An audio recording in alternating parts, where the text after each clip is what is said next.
Hey everyone, in today's video we are going over how to kind of do a self-examination of diastasis recti. My name is Dawn and this is Sebastian, and we're just going to hop right into it. So what is diastasis recti? Really quickly and simply put, it is a tearing of the connective tissue between the two sides of your six-pack muscles here.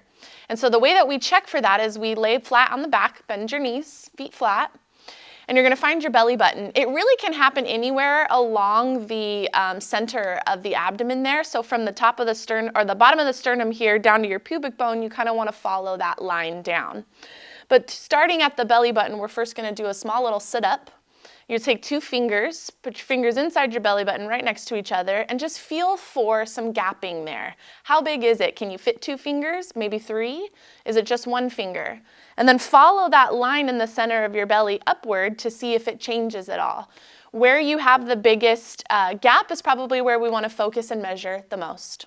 Most of the time we have postpartum moms who want to do this self-assessment at home, or what we do in the office to check. You see this in males as well, those with some excessive belly fat, but I see it a lot of times with a lot of people working with low back and hip discomfort. There is kind of a dome-like presentation that presents when doing ab exercises.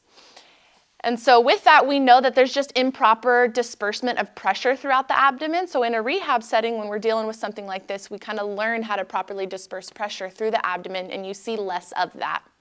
If you want to know more about that, you can check out some of the other videos that'll take you through some of those exercises to play with. If you want to reach out to us, go ahead and do so. We can help you virtually or in person.